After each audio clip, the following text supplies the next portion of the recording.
Hi, this is the old Brooklyn Sage. Been a while.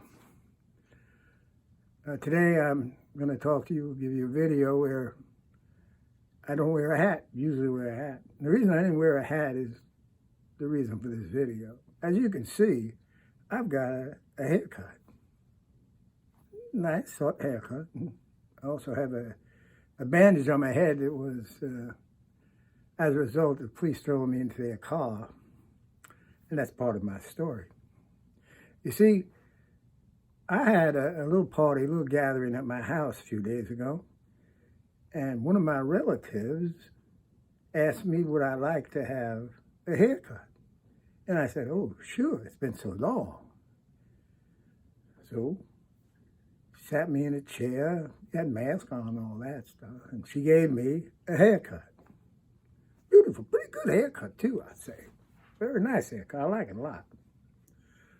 Well, the problem is the next day, I went to the supermarket. And while walking around the supermarket, I noticed this woman walking behind me quite a while, looking at me. Very attractive woman, actually. So I thought maybe I've lost it. Maybe she's interested in, myself. Of course, I'm married and whatever. Anyhow, I kind of had a little ego heist, and as I'm leaving the store, this police car shoots up right next to me, jump out, these two cops, and they ask my name. And I said, wait a minute. I don't have to give you my name. I didn't do anything wrong. You don't have any probable cause. The cop looks at me and goes, son, we got plenty of probable cause.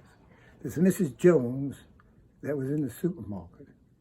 And she called us to let us know you look like you got a haircut. And that's against Murphy's Law. See, we're in New Jersey, and it's Murphy's Law. I said, well, I have nothing to say about that. And they said, well, we do. And they threw me into the police car. That's why I got a little scratch on the head.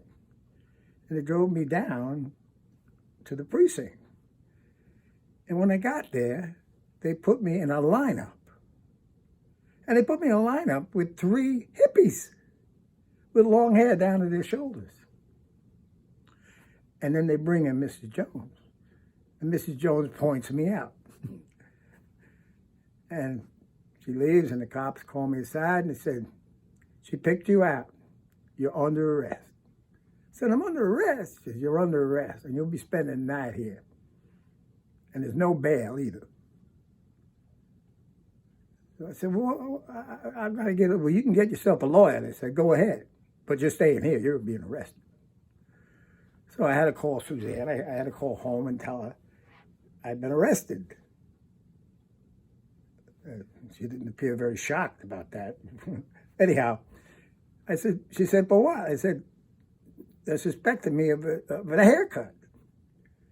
She said, well, what are you going to do? I said, I need a lawyer. She said, there's a party next door here. And John next door, his brother from Mississippi, is here, and he's a lawyer.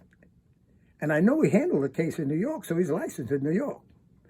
I'll ask him if you what's his name? She said, Tommy Lee. Okay. She goes next door, and she talks to him. She goes back. And she said, Tommy Lee said he'd be happy to defend you.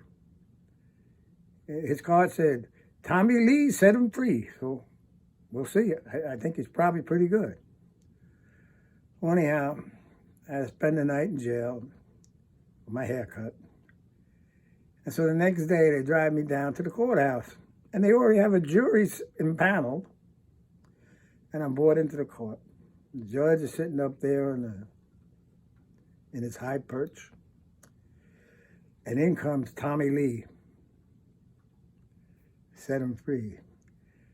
How you doing, Mr. Faraday? Mr. F? Would you tell me a few things about what happened here? And I explained to him what happened. And he turned and he walked over to the jury and he said, members of the jury, this man here is as innocent as a newborn baby.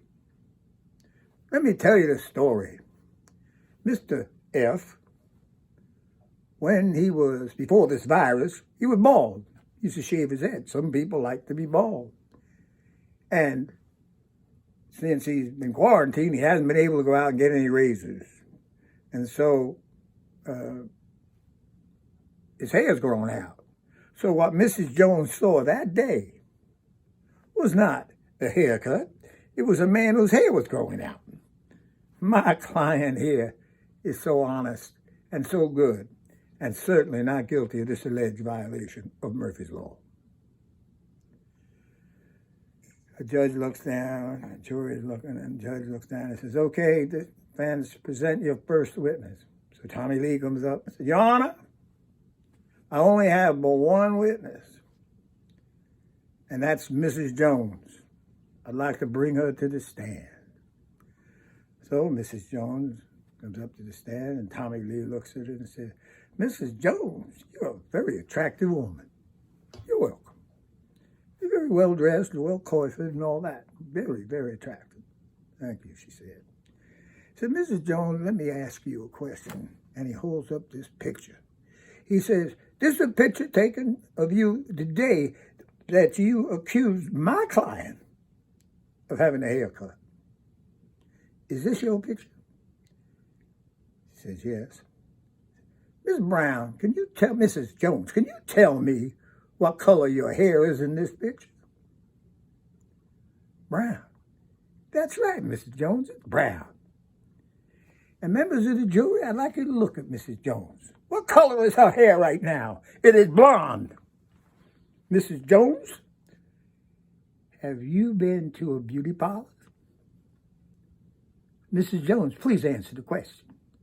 Have you been to a beauty parlor? Ah, the answer is obvious.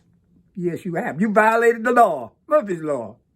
So, Your Honor, the credibility of this witness is absolutely awful. And I move that you dismiss this case because my client has been through hell. So, Your Honor, please dismiss. And we looked up at the judge.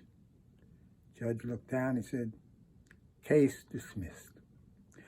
Moral of this story is, if during this virus time you decide to get a haircut, wear a hat.